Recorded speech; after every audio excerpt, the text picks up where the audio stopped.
प्रभुଙ୍କ नामर मु धन्यवाद करुछि। आज पुणी थरे बौद्ध कंधमाल डिस्ट्रिक्ट सी यूनियन रो 50तम वार्षिक सम्मेलन रे उपस्थित हेबा पाई प्रभु मते अवकाश देइछन्ते। एणु मो प्रभु को धन्यवाद देउ देउ बौद्ध कंधमाल डिस्ट्रिक्ट सी यूनियन रो समस्त मुख्य कर्मकर्ता गण को पुणी आज यही कन्वेंशन रे उपस्थित मंच रे प्रभु को समस्त दास दासी एवं अतिथि गण को मो पक्षर बहुत बहुत साधुवाद एवं नमस्कार ज्ञापन करे। प्रभु को नाम धन्यवाद हो। आमे अवश्य टिके विलंबर अच्छु तथापि अल्प समय आम ईश्वर वाक्य देखा। वास्तव रे आमे एक आनंदर परिवेश मध्य अच्छु जेहेतु 50 वर्ष धरी एही ख्रीष्टीय उद्योग सम्मेलनी बहुत गुरुत्वपूर्ण अवदान ख्रीष्टियान समाज को दे आसी। अनेक एही सम्मेलनी माध्यम रे आत्मिक निष्ठा एवं उद्दीपना प्राप्त होई आसुछन्ति एवं एही सम्मेलनी अनेकों को प्रभु को सेवारे गढ़ी पारिछि।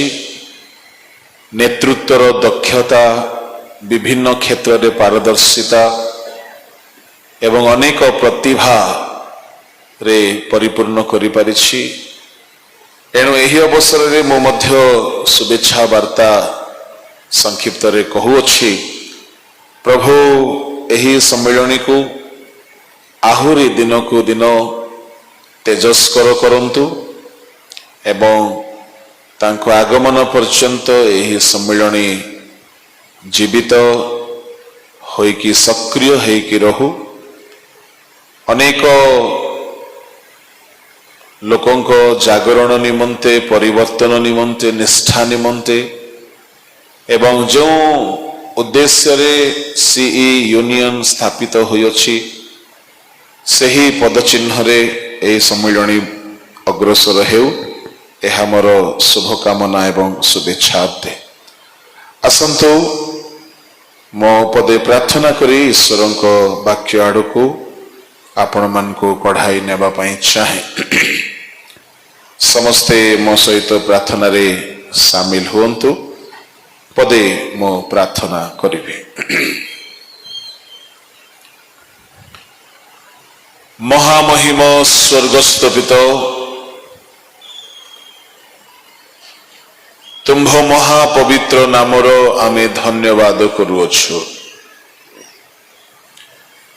एही 50तम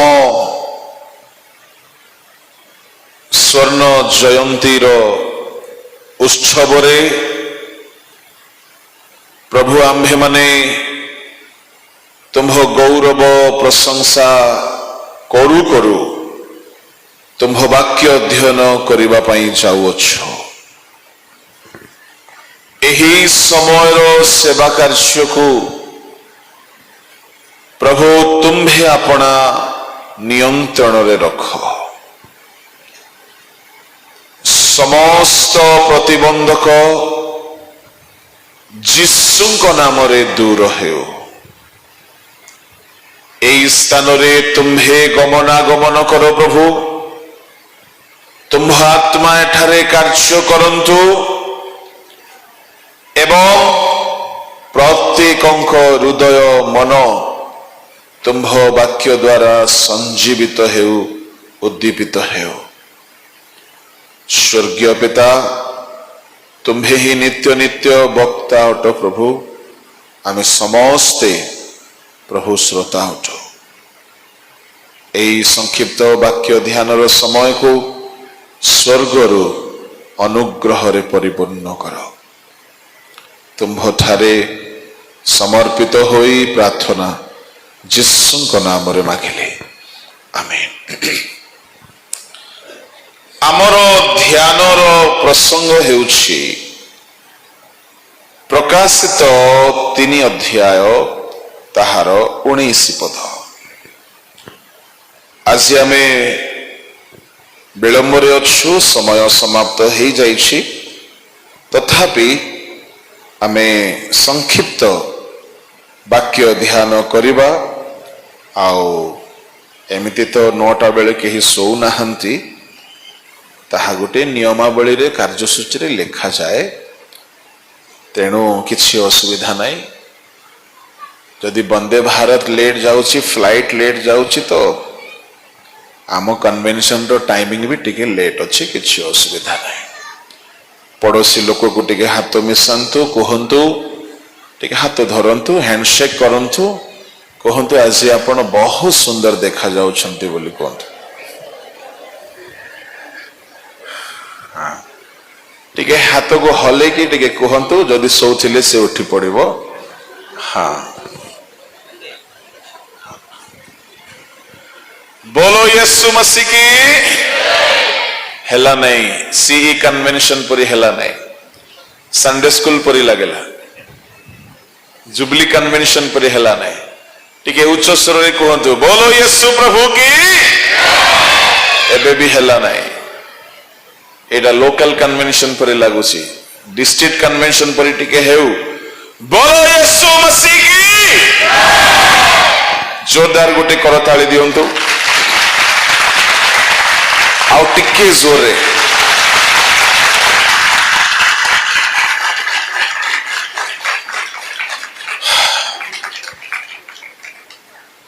खाइबार टाइम पार हे गले भी भोक मरी जाए सेमती अवस्था रे आमे अछ किछि कथा नहीं स्टार्टर सहित मेन कोर्स एका संगरे मिसई कि आज खाइदेवा।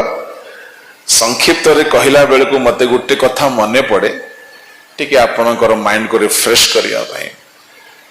मो छोट बेले बहुत क्रिकेट प्रेमी थिली एबे जम्मा नहीं तो एबे जम्मा नहीं कहीं से माने हमको 10 मांस देउना तो कहीं खेल देखा आम बोलो यीशु प्रभु की एमती आपण माने हसले भलो लागंती तो ठीक अच्छे।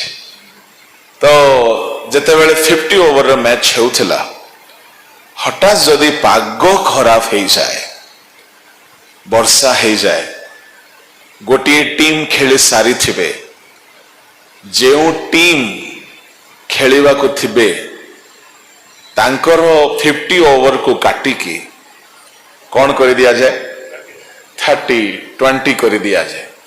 से बापुड़ा कौन करिवो बुझी पारिवो नहीं सब फॉर्म खराब हो जाए से। तो बेले बेले सेमती परिस्थिति रे आमे थिला परी अनुभव करू जेहेतु मुख्य समयटा आमर सरी जाइछि एबे केमिति भाबरे मैच को जितेइबार अछि। तो प्रभु साहाय्य करंतु आउ कोठु मु आरंभ करिवि कौन कहिवि कौन नाही मु भी टिके चिंता रे पड़िछि जेहेतु समय बहुत ही जाइछि।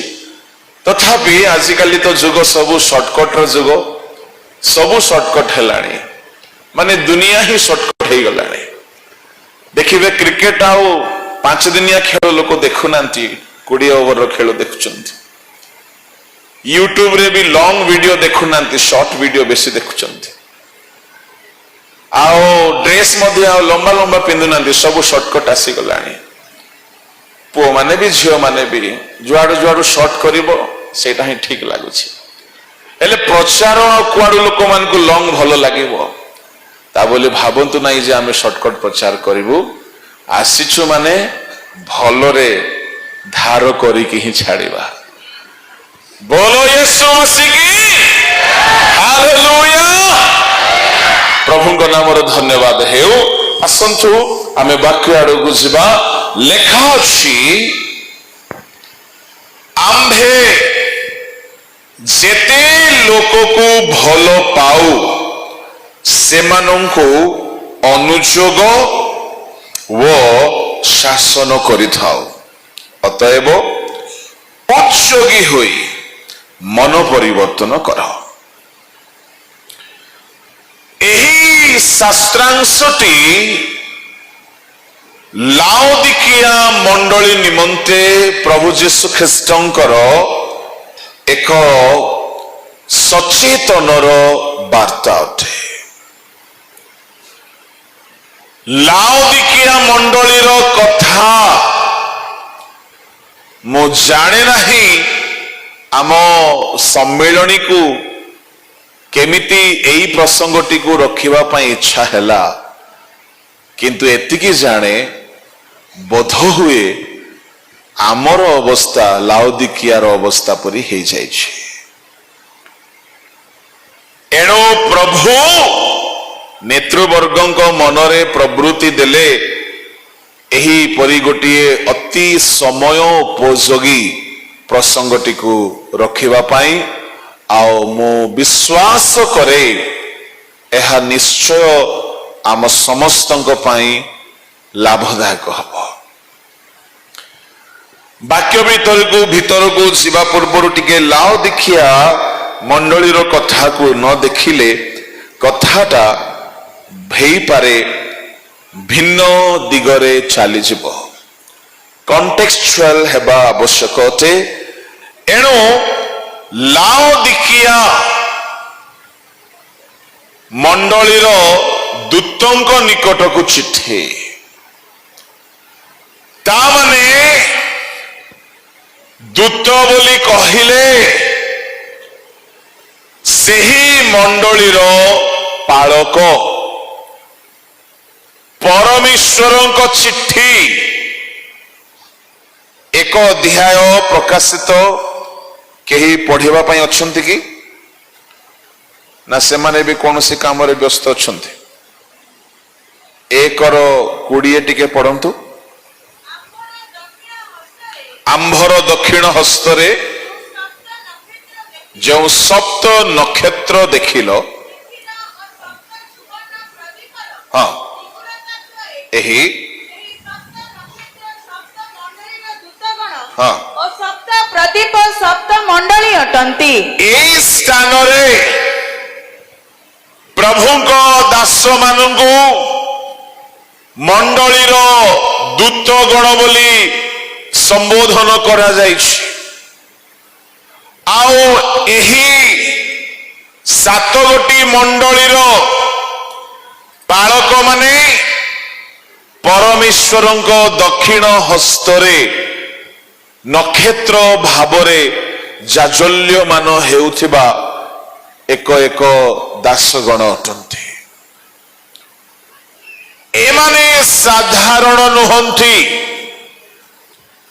जदि आमे 1:16 पद को देखिबा पढ़ंतु से आपण दक्षिण हस्तरे सप्त नक्षत्र धारण करिथिले बस होई जानतो एई 7 गोटी मंडलीर दूत माने बा सेवक माने बाइबल रे विभिन्न प्रकारर दूत माने अछंती प्रभुଙ୍କ लोक माने जाजक मानंकु भी दूत बोली कहा गला जदि आमे मलाखी पुस्तक देखिबा मलाखी पुस्तक रे ताहार 2 अध्याय रे जाजक मानंकु मध्य परमेश्वरंको दूत बोली कहा जाइछि मलाखी 2 अध्याय ताहार 7 पद कारण जाजकर अष्टादर ज्ञान रक्षा करिबार उपयुक्त ओ ताहार मुखरु व्यवस्था अन्वेषण करिबार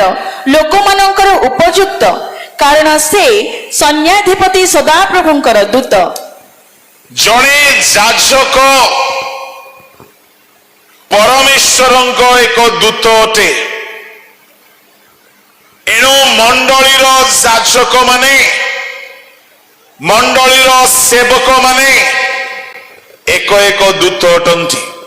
ଦ୍ୱିତୀୟ କରିନ୍ଥୀ ତାହାର 5 ଅଧ୍ୟାୟ ତାହାର 19 ପଦରେ ତାହାର ପଢନ୍ତୁ ସେହି ସମ୍ମିଳନର ବାକ୍ୟ ଏହି, ଈଶ୍ୱର 20 ପଦ 20। ଅତଏବ ଈଶ୍ୱର ଆମ୍ଭମାନଙ୍କ ଦ୍ୱାରା ଆହ୍ୱାନ କରୁଥିବାରୁ ଆମ୍ଭେମାନେ ଖ୍ରୀଷ୍ଟଙ୍କ ପକ୍ଷରେ ରାଜଦୂତର କର୍ମ କରୁଅଛୁ। ପାଉଲ କହୁଅଛନ୍ତି ପୁରାତନ ନିୟମର ଶାସକ ମାନେ ଯଦି ଦୂତ, ଆମ୍ଭେମାନେ ରାଜଦୂତ ଅଟୁ ଖ୍ରୀଷ୍ଟଙ୍କର। ଏଣୁ ମଣ୍ଡଳୀର ସେବକ ମାନେ ତାହାଙ୍କୁ ଆମେ ବେଳେ ବେଳେ ହେୟ ଜ୍ଞାନ କରିକି ଦେଖିଥାଉ। କେହି କେହି ଜ୍ଞାନୀ ବୁଦ୍ଧିମାନ ଧନବାନ ବିଶ୍ୱାସୀ ମାନେ ପାଳକ ମାନଙ୍କୁ ପ୍ରଚାରକ ମାନଙ୍କୁ ପ୍ରଭୁଙ୍କ ସେବକ ମାନଙ୍କୁ ତୁଚ୍ଛ ଜ୍ଞାନ କରିଥାନ୍ତି। ମୁଁ କହିବା ପାଇଁ ଚାହେଁ ସେମାନେ ପରମେଶ୍ୱରଙ୍କ ଦୂତ ଅଟନ୍ତି। ଏଣୁ ଏଇ ସପ୍ତ ମଣ୍ଡଳୀକୁ ଯେତେବେଳେ ପରମେଶ୍ୱର କୌଣସି ପ୍ରକାରର ବାର୍ତ୍ତା ଦେବା ପାଇଁ ଚାହୁଁଅଛନ୍ତି, ସେତେବେଳେ ପରମେଶ୍ୱର ସେଇ ସପ୍ତ ମଣ୍ଡଳୀର ଦୂତ ମାନଙ୍କ ନିକଟକୁ ଲେଖୁଛନ୍ତି। ପ୍ରଭୁଙ୍କ ଲୋକମାନେ,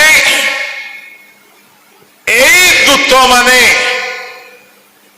ଏମାନଙ୍କୁ ଆତ୍ମିକ ଭାବରେ ବା ନିଗୁଣ ଭାବରେ ନକ୍ଷତ୍ର ବୋଲି ସମ୍ବୋଧନ କରାଯାଇଛି। ଆମେ ଦେଖିଲୁ 16 ପଦ 1 ଅଧ୍ୟାୟ ପ୍ରକାଶିତରେ ପରମେଶ୍ୱରଙ୍କ ଦକ୍ଷିଣ ହସ୍ତର ସପ୍ତ ନକ୍ଷତ୍ର ସେଇ ସପ୍ତ ଦୂତଗଣ ଅଟନ୍ତି। ତାମାନେ ଏଇ ଦୂତ ମାନେ ପ୍ରଭୁଙ୍କ ଦକ୍ଷିଣ ହସ୍ତରେ ରହିକି ଜାଜଲ୍ୟମାନ ହେଉଛନ୍ତି, କିନ୍ତୁ ମଣ୍ଡଳୀର ଅବସ୍ଥା ଠିକ କରିପାରୁନାହାନ୍ତି। ଏଇଟା ବଡ଼ ବିଡ଼ମ୍ବନା ଅଟେ। ସେମାନେ ପ୍ରଭୁଙ୍କ ହସ୍ତ ଭିତରେ ଅଛନ୍ତି, ସେମାନେ ପ୍ରଭୁଙ୍କ ହସ୍ତରେ ଥାଇକି ଆଲୋକ ପ୍ରଦାନ କରୁଛନ୍ତି। ପ୍ରଭୁଙ୍କ ନିଜ ହାତରେ ପ୍ରଭୁ ସେମାନଙ୍କୁ ରଖିଛନ୍ତି। ଯଦି ପ୍ରଭୁ ନିଜ ହାତରେ ରଖିଛନ୍ତି, ପ୍ରଭୁଙ୍କ ହାତରେ ଥିବା ଲୋକ କେତେ ଭାଗ୍ୟବାନ ଲୋକ ଅଟେ। କାହିଁକି ପ୍ରଭୁଙ୍କ ହସ୍ତ କଥା ଯଦି ଆମେ କହିବା, ଯେରେମିୟ 18 ଅଧ୍ୟାୟରେ 1ରୁ 6 ଯାଏ ଦେଖୁ ପ୍ରଭୁଙ୍କ ହସ୍ତ ଇସ୍ରାଏଲକୁ କି ପ୍ରକାର ଗଠନ କରୁଥିଲା। ଯେରୂପ କୁମ୍ଭକାରର ହସ୍ତରେ ମୃତ୍ତିକା ପାତ୍ର। ତାମାନେ ପ୍ରଭୁଙ୍କ ହସ୍ତ ଗଠନ କରିବାର ହସ୍ତ ଅଟେ। ପ୍ରଭୁଙ୍କ ଲୋକମାନେ ସେଇ ହସ୍ତରେ ପରମେଶ୍ୱର ନିର୍ମାଣ କରନ୍ତି। ଏଣୁ 18ର 6 ପଦରେ ତାର ଶେଷ ଧାଡ଼ିରେ ଲେଖା ଅଛି, ଯେପରି ମୃତ୍ତିକା କୁମ୍ଭକାରର ହସ୍ତରେ ସେପରି ତୁମ୍ଭେମାନେ ଆମ୍ଭ ହସ୍ତରେ ଅଛ। ଜୀବିତ ପରମେଶ୍ୱରଙ୍କ ହସ୍ତ ଭୟଙ୍କର ହସ୍ତ ଅଟେ। ଏହି ହସ୍ତ ଯେତେବେଳେ ମିଶରୀୟ ଫାରୋଙ୍କ ଉପରେ ପ୍ରବଳ ହେଲା, 10 ଗୋଟି ଭୟଙ୍କର ବିପଦ ଘଟିଲା। ଏ ହସ୍ତ ବିପଦ ଆଣିବାର ହସ୍ତ, ଏ ହସ୍ତ ଗଠନ କରିବାର ହସ୍ତ ଅଟେ। এই হস্ত যেତେବେଳେ ଦାନିଏଲଙ୍କ ସମୟରେ ଦାନିଏଲ 5 ଅଧ୍ୟାୟର 22, 23, 24 ପଦରେ ଆମେ ଦେଖୁ ମିନେ ମିନେ ତକେଲ ଉପାରସିନ ଲେଖିଦେଲା, ଗୋଟିଏ ସାମ୍ରାଜ୍ୟ ନଷ୍ଟ ହେଇଯାଉଛି।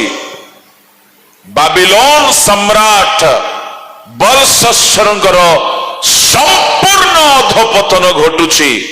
ଦାରିଆବସ ମାଦ୍ୟ ପାରସିକ ସମ୍ରାଟଙ୍କର ନୂତନ ସାମ୍ରାଜ୍ୟ ସ୍ଥାପନ ହଉଛି। ତାମାନେ ପ୍ରଭୁଙ୍କ ହସ୍ତ ରାଜଗଣକୁ ଉତ୍ଥାପନ କରେ, ରାଜଗଣକୁ ପତନ କରେ। ପ୍ରଭୁଙ୍କ ହସ୍ତ ଗଠନ କରେ, ପ୍ରଭୁଙ୍କ ହସ୍ତ ଦଣ୍ଡ ଦିଏ, ପ୍ରଭୁଙ୍କ ହସ୍ତ ସୁରକ୍ଷା ଦିଏ। ଜିହିଜିକଲଙ୍କ ଉପରେ ସଦା ପ୍ରଭୁଙ୍କ ହସ୍ତ ଅଧିଷ୍ଠାନ କରନ୍ତେ ଶୁଷ୍କ ଅସ୍ଥି ସକଳକୁ ଏକ ମହତୀ ସେନା କରିବା ପାଇଁ ସେ ଭାବବାଣୀ ବା ଭବିଷ୍ୟତ ବାକ୍ୟ ପ୍ରଚାର କଲେ। ଜିହିଜିକଲ 37:1-12-15 ଯାଏ ଯଦି ଆମେ ଦେଖିବା ଆବଶ୍ୟକ ନାହିଁ ପଢିବାର।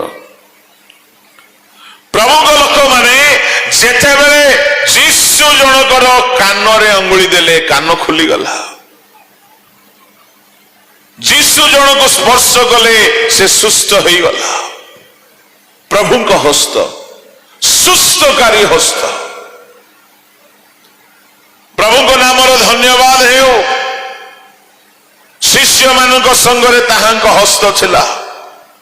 ବଳବାନ ହସ୍ତ ତଳେ ଆପଣାକୁ ନତ କର, ଯଥା ସମୟରେ ସେ ଉନ୍ନତ କରିବେ।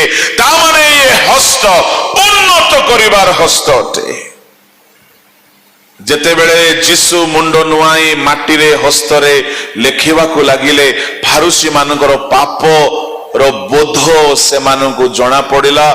ଜଣେ ହେଲେ ସେଠାରେ ଆଉ ପ୍ରସ୍ତରାଘାତ କଲେ ନାହିଁ, ସବୁ ଚାଲିଗଲେ। ତାମାନେ ଇଏ ହସ୍ତ ନ୍ୟାୟ କରିବାର ହସ୍ତ ଅଟେ। ଏଣୁ ଏଣେ ମହାନ ଗୁଣବାନ ହସ୍ତରେ ଯଦି 7 ମଣ୍ଡଳୀର ସେବକ ମାନେ ଅଛନ୍ତି, ଯେବେ ସେଇ ସେବକ ମାନେ କେତେ ସୁରକ୍ଷିତ ଅଟନ୍ତି। ଭଲ କଥା, ସେମାନେ ସିନା ସୁରକ୍ଷିତ, ମଣ୍ଡଳୀର ଅବସ୍ଥା ତ ସାଂଘାତିକ ଅଟେ। ଯଦି ଆମେ ଦେଖୁ ସାର୍ଦି ମଣ୍ଡଳୀ, ଆମେ ପର୍ଗମ, ସ୍ମୁର୍ଣ୍ଣା, ଥୟଥିରା ମଣ୍ଡଳୀ, ସବୁ ମଣ୍ଡଳୀର ଦୂତ ନିକଟକୁ ଚିଠି ଲେଖା ଯାଇଛି। କଣ?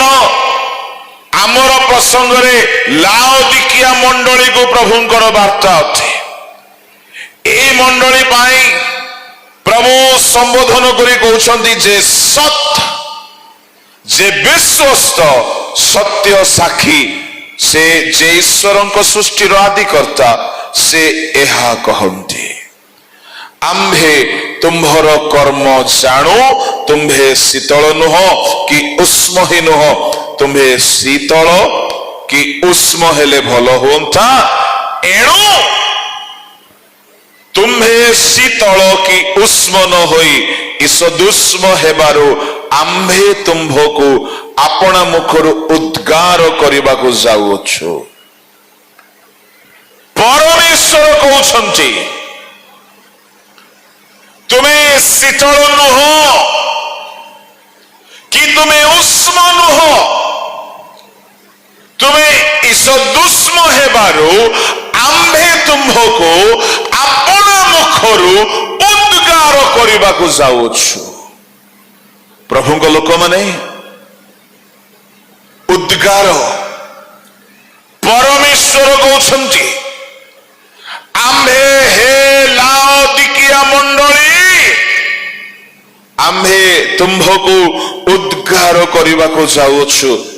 ଆଚ୍ଛା, ଉଦ୍ଗାରକୁ ଲୋକାଲ ସରଳ ସହଜ ଭାଷାରେ ବାନ୍ତି ବୋଲି କହନ୍ତି। ଯଦି ପରମେଶ୍ୱର ଉଦ୍ଗାର କରିବାକୁ ଯାଉଛନ୍ତି, ତାହେଲେ ଲାଓଦିକିଆ ମଣ୍ଡଳୀର ବିଶ୍ୱାସୀ ମାନେ କେଉଁ ସ୍ଥାନରେ ରହିଅଛନ୍ତି? ଭୌତିକ ଭାବରେ, ଭୌଗୋଳିକ କ୍ଷେତ୍ରାନୁସାରେ, ମାନଚିତ୍ରାନୁସାରେ ଲାଓଦିକିଆ ମଣ୍ଡଳୀ ଇସ୍ରାଏଲର ଏକ ସ୍ଥାନରେ ଅବସ୍ଥିତ। କିନ୍ତୁ ଆତ୍ମିକ ଭାବରେ ପରମେଶ୍ୱର ଲାଓଦିକିଆ ମଣ୍ଡଳୀକୁ ନିଜ ଭିତରେ ଧାରଣ କରିଛନ୍ତି। ଯେହେତୁ ସେ କହୁଛନ୍ତି, आम्भे तुमको उद्गार करने को जाउछु काहाको उद्गार करा जाए जहा भितरे गला परे जीर्ण हुए नहीं, जहा हजम हुए नहीं, जहा बिल्कुल भी उपकार जन्माए नहीं। शुणन्तु प्रत्येक मंडली प्रत्येक ख्रीष्ट विश्वासी माने दुई गोटी स्थान रे अछंती। आक्षरिक भावरे भारतर पृथ्वीर कौनसी गोटे भौगोलिक स्थान रे वर्तमान आम सारिंगी रूपी अच्छु, किंतु आत्मिक भावरे आमे प्रभुंक भितरे अच्छु। प्रमाण कौन? केबे आपण को प्रभु निज भितर को नेले? से कौन वास्तव आमको निज भितर को नहीं छंती? हाँ, बाइबल रे प्रमाण अच्छी। पढ़ंतु कलसिय 3:1-2। तुम्भे माने जेबे ख्रीष्टंक सहित उत्थित होइअछ। शब्दटी को ध्यान देबे। तुम्भे माने जेबे ख्रीष्टंक सहित उत्थित होइअछ तेबे ईश्वरंक दक्षिण पार्श्वरे एठारे कहा जाऊ नाही तुम्भे माने जेबे चर्च रो मेंबर होइअछ, एठारे कहा जाऊ नाही तुम्भे माने सी रो मेंबर होइअछ, एठारे कहा जाऊ नाही तुमे चर्च रो कमिटी मेंबर होइअछ। से सब समय समय अनुसार आवश्यक अटे। कौन सी विषय भूल नुह, किंतु ए स्थान रे परमेश्वर कहउछंती तुमे माने जदि ख्रीष्टंक सहित उत्थित होइअछ। मुए उत्थित कथा को टिके परे कहिबी, ता तळ दाढ़ी धाड़ी को पड़छियो। तेबे ईश्वरंक दक्षिण पार्श्वरे उपविष्ट ख्रीष्टंकर जो वासस्थान से ऊर्ध्व स्थानर विषय सब अन्वेषण कर। पार्थिव विषय रे आसक्त न होई ऊर्ध्वस्थ विषय रे आसक्त हुओ, कारण तुम्भे माने मरि कुहा जाउछि एठारे 1 2 3 पदरे 3 गोटी महान महान कथा कुहा जाउछि। ज्ञानी मन जिज्ञासु व्यक्ति मानक पई एहा बहुत लाभदायक हबो। 1 पदरे कुहा गला जदि तुमे उत्थित होयछ ख्रीष्टंक सहित। 2 पदरे कुहा गला तेबे पार्थिव विषय रे आसक्त न होई ऊर्ध्वस्थ विषय रे आसक्त हो। 3 पदरे कुहा जाउछि कारण। पढ़ी दियो। कारण तुम्भे माने मरि अछ आउ तुम्भ मानकर जीवन ईश्वरंक ठारे ख्रीष्टंक सहित गुप्त अछि। ईश्वरंक ठारे ख्रीष्टंक सहित गुप्त अछि। ता माने 3 पदानुसारे जणे ख्रीष्ट विश्वासी रो जीवन जीसुଙ୍କ सहित। ध्यान देबे, मो आउ जीसु आपण आउ प्रभु जीसु ईश्वरଙ୍କ भितरे अछंती, बाहर नहंती। आपण लाओदिकिया मंडली को प्रभु निज भितरे स्थान देइथिले। कलसिय मंडली को कहउछंती तुमे मरि अछ। ता माने समस्ते प्रभुଙ୍କ भितरे नहंती, जो माने मरि अछंती। क्यों माने मरि अछंती? पापरे मरिबा अलगा, पाप प्रति मरिबा अलगा। जो माने पाप प्रति मरिछंती प्रभुଙ୍କ लोक माने ताहा बुझिबा पई हेले 1 पदरे 3:1 रे जो माने उत्थित होयछ ख्रीष्टंक सहित। ख्रीष्टंक सहित जणे केतेबेले उत्थित हुए? जदि ख्रीष्टंक सहित जणे उत्थित हेबाकु अछि ताले ख्रीष्टंक सहित समाधिस्थ हेइथिबाकु पड़िबो। যদি খ্ରୀଷ୍ଟଙ୍କ ସହିତ ସମାଧିସ୍ଥ ହେବାର ଅଛି ଖ୍ରୀଷ୍ଟଙ୍କ ସହିତ ମରିଥିବାକୁ ପଡିବ। ଆଚ୍ଛା, ତାହେଲେ ଖ୍ରୀଷ୍ଟଙ୍କ ସହିତ ଯେ ମରିଥିବ ଖ୍ରୀଷ୍ଟଙ୍କ ସହିତ ସେହି ସମାଧିସ୍ଥ ହୋଇଥିବ ସେହି ଖ୍ରୀଷ୍ଟଙ୍କ ସହିତ ଉତ୍ଥିତ ହେଇଥିବ। ଏ ତିନି ଗୋଟି ଅନୁଭୂତି ପାଇଥିବା ଲୋକମାନଙ୍କୁ ଦୁଇ ପଦରେ କୁହାଯାଉଛି ତୁମେ ପାର୍ଥିବ ବିଷୟରେ ଆସକ୍ତ ହୁଅ ନାହିଁ। କଣ ଏ ତିନି ଗୋଟି ଅନୁଭୂତି ଯେ ଖ୍ରୀଷ୍ଟଙ୍କ ସହିତ ମରି ଅଛି? କେଉଁମାନେ? କଣ ଏହାର ମରିବାର ଅନୁଭୂତି? ରୋମିଓ 6:1-6 ଯାଏ ପଢିବା ଆବଶ୍ୟକ ନାହିଁ। ଯୋଉମାନେ ପୁରାତନ ଜୀବନକୁ ଛାଡିକି କ୍ରୁଶରେ ମାରି ଦେଉଛନ୍ତି ଖ୍ରୀଷ୍ଟଙ୍କ ସହିତ ମରିବା। ଗଲାତୀୟ 5:24, 6:14, 2:20, ରୋମିଓ 6:6-7 ଇତ୍ୟାଦି ପଦ ମାନଙ୍କରେ କ୍ରୁଶରେ ମରିବା କଥା କୁହାଯାଉଛି। ପ୍ରଭୁଙ୍କ ଲୋକମାନେ ତାମାନେ ଜଣେ ବ୍ୟକ୍ତି ଯେଉଁ ଦିନ ପାପ ସ୍ୱୀକାର କରିକି ଆସେ ସେ ଖ୍ରୀଷ୍ଟଙ୍କ ସହିତ କ୍ରୁଶରେ ହତ ହେବାର ଅନୁଭୂତି ଯଦି ପାଇନାହିଁ ତାହେଲେ ସେ ବାସ୍ତବରେ ପାପ ପ୍ରତି ମରିବ ନାହିଁ। ତେବେ এই ମରି ଯାଇଥିବା ଲୋକକୁ ସମାଧି ଦିଆଯାଏ। ବାପ୍ତିସ୍ମ ହେଉଛି ମରଣରେ ସମାଧି। ଛିଞ୍ଚା ବାପ୍ତିସ୍ମ ନୁହଁ, ଡୁବନ। ଏତିକି ମାଟିରେ କାହାକୁ କବର ଦିଆଯାଏ ନାହିଁ। ଯୀଶୁ ଜଳରେ ଡୁବିତ ହେଲେ ଏଣୁ ବାପ୍ତିସ୍ମ ସମାଧି, ବ୍ୟାପ୍ଟାଇଜୋ ଗ୍ରୀକ ওয়ার্ড, তার অর্থ যে কৌশি অসুচি ব্যক্তি বস্তু পদার্থକୁ সূচি করিবা উদ্দেশ্যে তরল পদার্থ হউ বা পানি হউ বা যে কৌশি লিকুইড রে বুড়াইবা আও পবিত্র করি বাহার করিবা, ଏହା ହେଉଛି ব্যাপটিজম। পানি ছিঞ্চিবা নୁହଁ ବ୍ୟାପ୍ଟିଜମ। ଏଣୁ ମରି ଯାଇଥିବା ଲୋକକୁ ସମାଧି, ବାହାଘର ପାଇଁ ଡୁବନ ନୁହେଁ। ଯେ ପାପକୁ ମାରିଛି, ଯେ ପାପକୁ ତ୍ୟାଗ କରିଛି ତାହାକୁ ହିଁ ସମାଧି ଖ୍ରୀଷ୍ଟଙ୍କ ସହିତ। ଆଜିକାଲି ବାହାଘର ପାଇଁ ଡୁବନ ନେଉଛନ୍ତି। ବାହାଘର ବୟସ ହେଇଗଲା, ବାହାଘର ସମୟ ଆସିଗଲା, ଡୁବନ ନେଇଯା ବାପା ନେଇଯା। ବଡ ଦୁଃଖର କଥା। ବାଇବଲ ଶାସ୍ତ୍ରଜ୍ଞ ମାନଙ୍କୁ ମୁଁ କହିବା ପାଇଁ ଚାହେଁ, ବାଇବଲର କୌଣସି ଜାଗାରେ ଏପରି କୁହାଯାଉ ନାହିଁ କି ଡୁବନ ସହିତ ବିବାହକୁ ଯୋଡ଼ିବା ପାଇଁ।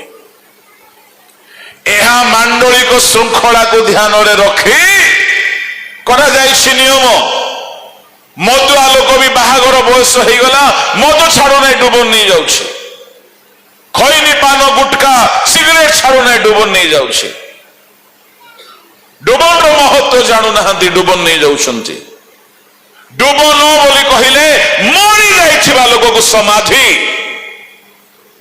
ଜଣେ ବଞ୍ଚିଥିଲା ବେଳେ ମଦ ପିଉଥିଲା, ଚୋରି କରୁଥିଲା, ବ୍ୟଭିଚାର କରୁଥିଲା, ମନ୍ଦ ଦେଖୁଥିଲା, ମୁଭି ଦେଖୁଥିଲା, ମିଥ୍ୟା କହୁଥିଲା, ମରିଗଲା ପରେ ତାର ଫେଭରେଟ ମଦ ବୋତଲ ଆଣିକି ତା ପାଟିରେ ପଶାଇ ଦେଲେ ବି ପିଇବ ନାହିଁ, ଯେହେତୁ ସେ ମରି ଯାଇଛି। ଡୁବନକୁ ଶସ୍ତା ଭାବନ୍ତୁ ନାହିଁ। ଆଉ ଗୋଟିଏ ବଡ ଭୟଙ୍କର କଥା, ଯୋଉମାନେ ଡୁବନ ନେଇନାହାନ୍ତି ବାସ୍ତବ ଭାବରେ ଆଗମନ ବେଳକୁ ଉତ୍ଥିତ ହେବେ ନାହିଁ। ପ୍ରମାଣ ଅଛି ବାଇବଲରେ, କିନ୍ତୁ ଆଜି ସମୟ ନାହିଁ।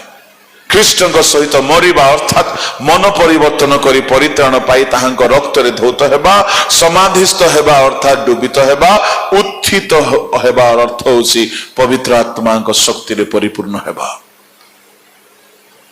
ପ୍ରଭୁଙ୍କ ଲୋକମାନେ, ଯଦି ତୁମେ ମାନେ ଖ୍ରୀଷ୍ଟଙ୍କ ସହିତ ଉତ୍ଥିତ ହୋଇଅଛ ତାହେଲେ କର୍ମ ଏପରି କର, ପାର୍ଥିବ ବିଷୟରେ ଆସକ୍ତ ହୁଅ ନାହିଁ, ପୃଥିବୀର ବିଷୟରେ ଆସକ୍ତ ହୁଅ ନାହିଁ। ପୃଥିବୀର ଧନ, ପୃଥିବୀର ପାପ, ପୃଥିବୀର ଭୋଗ, ପୃଥିବୀର ଅଭିଳାଷ, ପୃଥିବୀର ଯେକୌଣସି ବିଷୟ ପାଉଲଙ୍କ ଜୀବନ ଶୈଳୀ ଅନୁସାରେ ଆମେ ବଞ୍ଚିବା ଦରକାର। ପାଉଲ କହିଲେ ଖାଇବାକୁ ପିନ୍ଧିବାକୁ ଥିଲେ ଯଥେଷ୍ଟ, ଆସକ୍ତି ନାହିଁ। मिलिला घर ठीक अच्छी न मिलिला ठीक अच्छी मिलिला जहा ठीक अच्छी किसी न मिले भी ठीक अच्छी आसक्ति नहीं कहीं कारण तुमे दुनिया रे जे कौन गाँव रे रहिबा लोक हेले हैं तुमर ठिकना चेंज हो जाइछि कौन तुमर ठिकना तुमे आओ यीशु ख्रीस्ट उभय मिसी करी तुमे पितांक भितरे लुचि जाइछ हालेलुया मो कहीं हालेलुया कहूची माने जदि आमे जेते लोक वास्तव रे मन परिवर्तन करिछु वास्तव सत्य डुबन नहीं अछु पवित्र आत्मा को आस्वादन करिछु आम जीवन पिता परमेश्वर को भितरे अछि एणु गुणी गारुड़ी तंत्र मंत्र भूत प्रेत आपण को छुईबा पाई हेले पिता परमेश्वर को छुईकी आम पाखक आसवा को पड़िबो जहाकी काठिकर पाठ अटे से आसी पारिबो नाही एणु मु गुणिया मान को कहे तुमर दम अछि तमे हमको टार्गेट करके देखो कहीं आमे धार्मिक ना हो आमे जा भितरे अछु से हमको जो घेरी छंती तांकु कौनसी गुणी गारडी केबे हेले बाजिबो नाही एणु आमे सुरक्षित अटु प्रभु को लोक माने तेबे प्रत्येक मन परिवर्तन करिछिबा प्रत्येक डुबित होइछिबा प्रत्येक पवित्र आत्मा को अनुभूति रे पूर्ण होइछिबा लोक माने जे कोनोसी भौगोलिक ठिकाना रे थांतो ना काई कि परमेश्वर को भितरे प्रभु ता सेमान को रखिछंती हेले प्रभुंकर गोटिए टर्म्स ऑफ कंडीशंस कौन तांको भितरे रहिले ईशदुष्म हेकी रहिबा को मना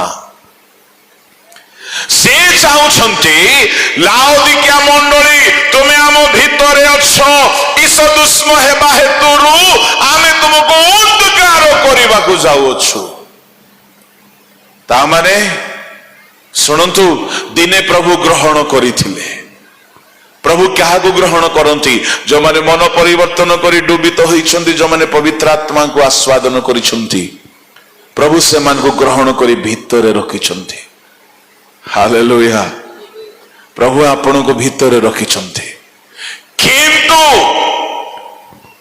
जदि आपण ईशदुष्म हेकी रहिबे जदि आपण उद्दीपित हेकी रहिबे नाही जदि आपण आत्मा रे वाक्य रे सत्य रे अग्नि तुल्य जळिबे नाही से कहउछंती आमे तुमको उद्गार करिबा को जाउछु उद्गार बोली कहिले कोन उद्गार बोली कहिले धरा पृष्ठ रे जे कहिबी खाई थिबा खाद्य को जदि थरे उद्गार करि दियंती कुकुर छड़ा पृथ्वीर कौनसी व्यक्ति बा प्राणी से खाद्य को आउ खांती नहीं काहेकि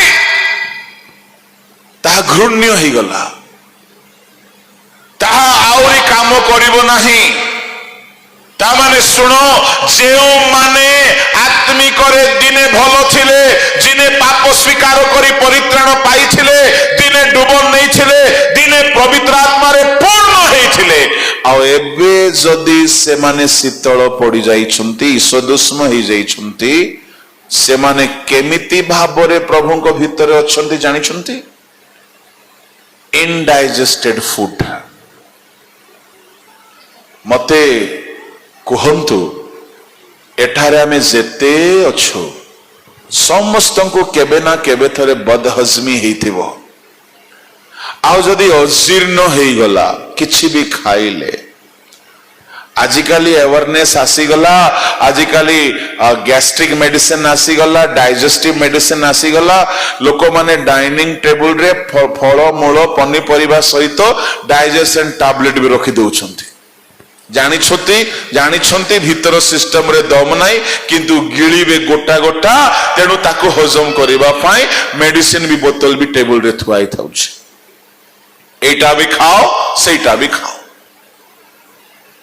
दिन थेला लोक माने डाइजेशन पाई किछि खाउ नथिले जदि भूल बशतः अजीर्ण हो गला मने अछि टिके मने पकांतु को दिन अजीर्ण होइथिला जो हाकुटी मारिबो कि स्वाद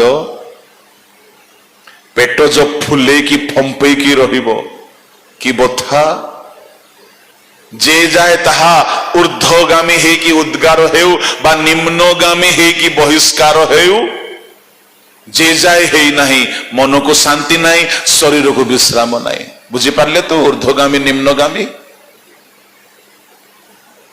वायु दोष हेउ कि जल दोष हेउ जेमिति है कि हेले जे जाए अजीर्ण खाद्य बाहरी नाही से लोकर मुह देखिबो केमती देखा जाउथिबो तार देह केमती देखा जाउथिबो सुनंतु जदि आपण मन परिवर्तन करिकि डुबन नेला परे जदि आपण एबे भी पापरे अछंती आपण प्रभुंको भितरे अजीर्ण खाद्य परि प्रभुंको कष्ट दउछंती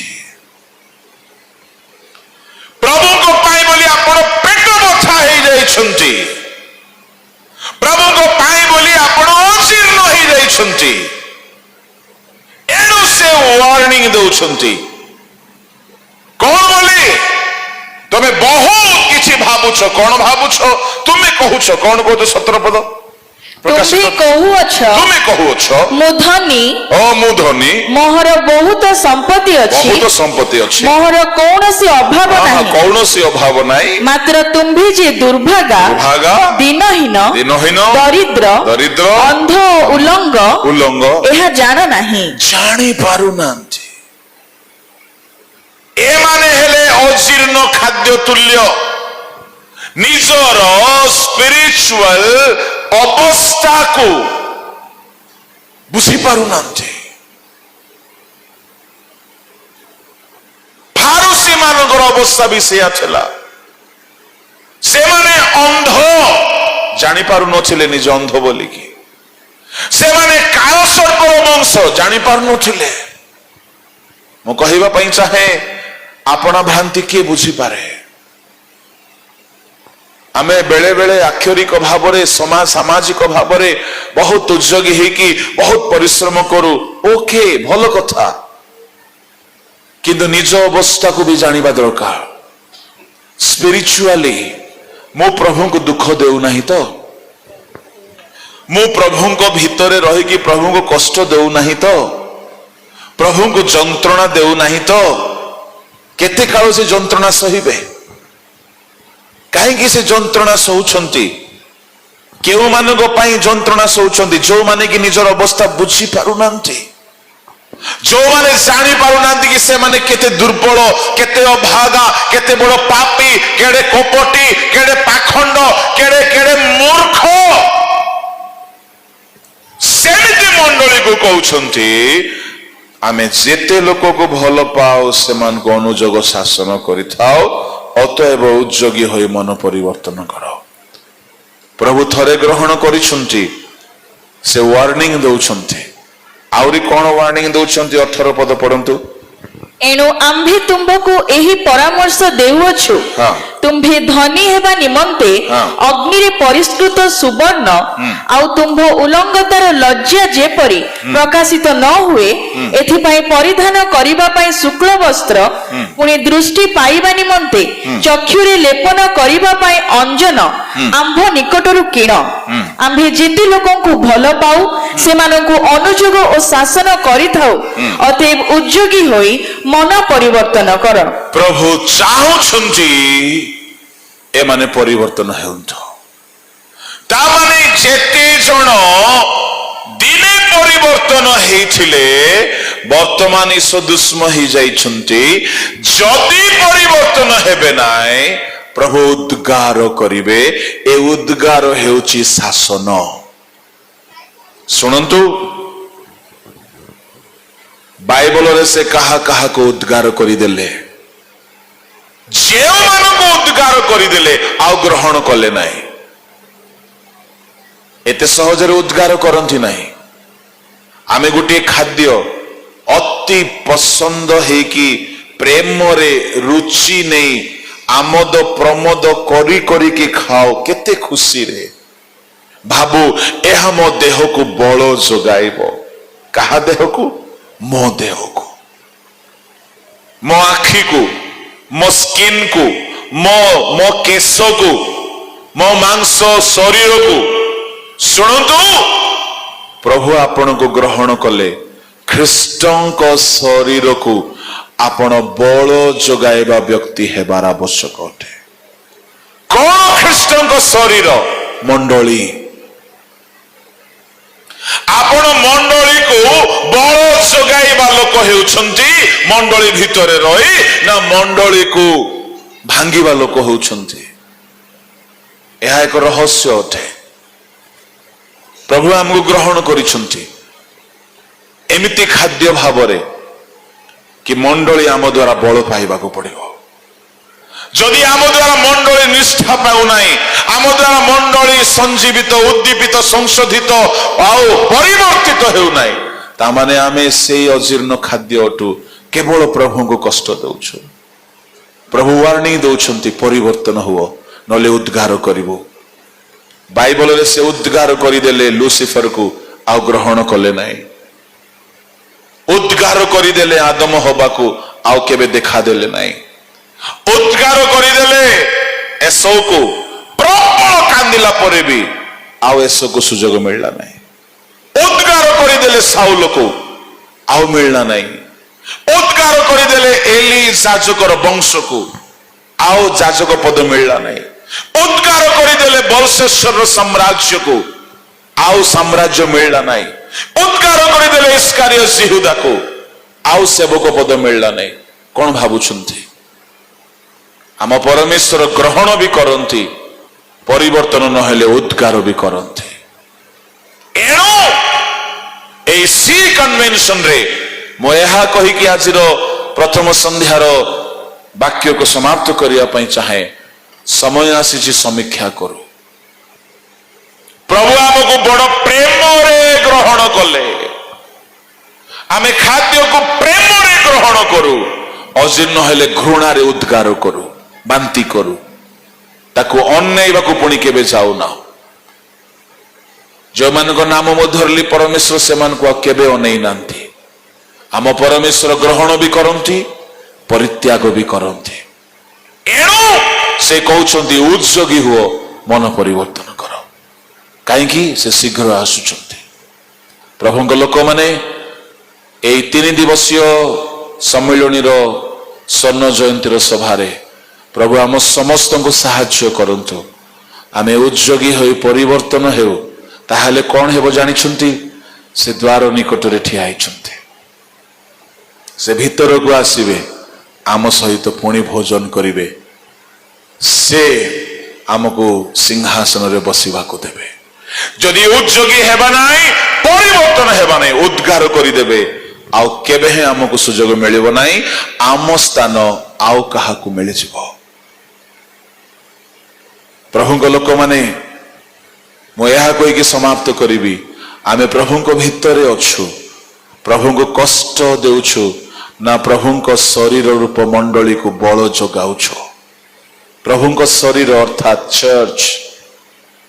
ଚର୍ଚ୍ଚ ମଣ୍ଡଳୀ, are we strengthening the body of Christ or destroying it? ଆମେ ସମୀକ୍ଷା କରୁ, ଆମେ କି ପ୍ରକାର ପ୍ରଭୁଙ୍କ ମଣ୍ଡଳୀ ପାଇଁ କାର୍ଯ୍ୟ କରୁଛୁ। ଯଦି ତାଙ୍କ ଭିତରେ ସେ ଆମକୁ ରଖିଛନ୍ତି, ସେ ଅଜୀର୍ଣ୍ଣ ଖାଦ୍ୟକୁ କେତେ ଦିନ ସହ କରିବେ? ଏଣୁ ପରିବର୍ତ୍ତନ ହେଉ, ନଚେତ୍ ସେ ଉଦ୍ଗାର କରିବେ। ଆସନ୍ତୁ ଚକ୍ଷୁ ବନ୍ଦ କରିବା। ଅବଶିଷ୍ଟ ବିଷୟ ଆସନ୍ତା କାଲି ପରଦିନକୁ ଧ୍ୟାନ କରିବା। ପ୍ରଭୁ ଆମମାନଙ୍କୁ କଥା ନିଶ୍ଚୟ କହିବେ।